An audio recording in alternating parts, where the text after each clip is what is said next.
NEET தேர்வு முறைகேடு வழக்கில் தேசிய தேர்வு முகமைக்கு உச்சநீதிமன்றம் கண்டனம் தெரிவித்திருக்கிறது. இது தொடர்பான கூடுதல் விவரங்களை எமது செய்தியாளர் பால் முருகனிடம் கேட்கலாம். பால் முருகன், கூடுதல் விவரங்கள்.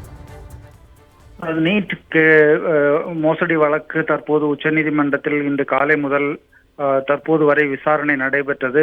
அதில் சில முக்கிய உத்தரவுகள் இன்றும் பிறப்பிக்கப்பட்டிருக்கின்றன. குறிப்பாக இந்த கருணை மதிப்பெண்கள் வழங்கிய விவகாரத்தில் கேள்வி எண் 19 குறித்து ஆய்வு செய்ய டெல்லி ஐஐடிக்கு தற்போது உச்சநீதிமன்றம் உத்தரவிட்டிருக்கிறது.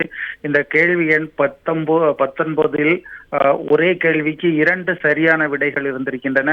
அதாவது ஐசிஆர்டி புத்தகத்தின்படி பழைய புத்தகத்தில் உள்ள விடை ஒன்றையும் புதிய புத்தகத்தில் உள்ள விடை ஒன்றையும் கொடுத்திருக்கிறார்கள்.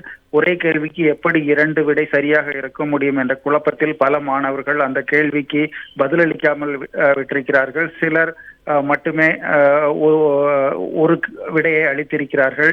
ஏனென்றால் இந்த விடை தவறானது என்றால் அதற்கு மைனஸ் மார்க் கிடைக்கும் என்பதன் காரணமாக பல மாணவர்கள் குழப்பத்தில் ஆழ்ந்து இதில் இந்த கேள்விக்கு விடையளிப்பதில் குழம்பி இருக்கிறார்கள். இதனைத் தொடர்ந்து தேசிய தேர்வு முகமையானது கருணை மதிப்பெண்கள் வழங்கி இருக்கிறது. அதாவது 2வது பதிலை வழங்கிய மாணவர்களுக்கு 4 மதிப்பெண் கருணை மதிப்பெண் வழங்கி இருக்கிறது. இது பெரும் குளறுபடியை ஏற்படுத்தியிருப்பதாக உச்சநீதிமன்றம் கருத்து தெரிவித்தது. அதாவது 2வது விடை அளித்த நபர்கள் கிட்டத்தட்ட 4 லட்சம் பேருக்கு 4 மதிப்பெண்கள் இதன் மூலம் கூடுதலாக கிடைத்திருக்கிறது.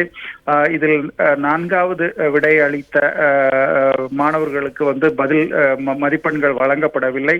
இப்படி 2 தரப்பு மாணவர்கள் இதில் இருக்கிறார்கள். 4 லட்சம் பேர் கூடுதல் மதிப்பெண் கிடைத்திருக்கிறது, 9 லட்சம் பேருக்கு பாதிப்பு ஏற்பட்டிருக்கிறது என்கிற கருத்துக்களை உச்சநீதிமன்றத்தில் வழக்கறிஞர்கள் முன்வைத்தார்கள்.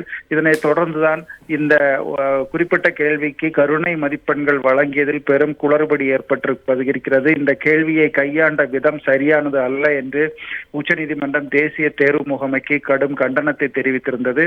அது மட்டுமல்லாமல் இந்த கேள்விக்கு எது சரியான பதிலாக இருக்க முடியும், இந்த கேள்வி குறித்து ஒரு விரிவான ஆய்வு செய்து ஒரு அறிக்கையை தாக்கல் செய்ய வேண்டும் என்று தற்போது தேசிய தேர்வு முகமைக்கு உச்சநீதிமன்றம் உத்தரவிட்டிருக்கிறது. அதாவது டெல்லியில் உள்ள ஐஐடி நிறுவனத்திற்கு உச்சநீதிமன்றம் உத்தரவு பிறப்பித்திருக்கிறது. ஐஐடி இயக்குனர் 3 நபர் குழு ஒன்றை இன்றே அமைக்க வேண்டும் என்று கூறியிருக்கிறது.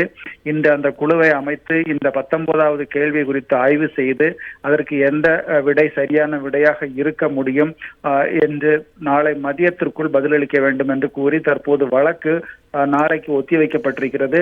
மனுதாரர்கள் தரப்பு வாதங்கள் இன்று முடிவடைந்துள்ள நிலையில் நாளை உச்சநீதிமன்றத்தில் தேசிய தேர்வு முகமை சார்பாகவும் ஒன்றிய அரசு சார்பாகவும் வாதங்கள் தொடங்கும் என்று எதிர்பார்க்கப்படுகிறது. நீட் கருணை மதிப்பெண் முறைகேடு வழக்கில் தேசிய தேர்வு முகமைக்கு உச்சநீதிமன்றம் கண்டனம் தெரிவித்திருக்கிறது. ஐஐடி டெல்லி இயக்குனர் 3 நபர் குழுவை இன்றே அமைத்து இது தொடர்பாக ஆய்வு செய்ய வேண்டும் என்றும் ஐஐடியின் ஆய்வறிக்கையை நாளை நண்பகல் 12 மணிக்குள் தாக்கல் செய்ய வேண்டும் என்றும் உச்சநீதிமன்றம் உத்தரவிட்டிருக்கிறது.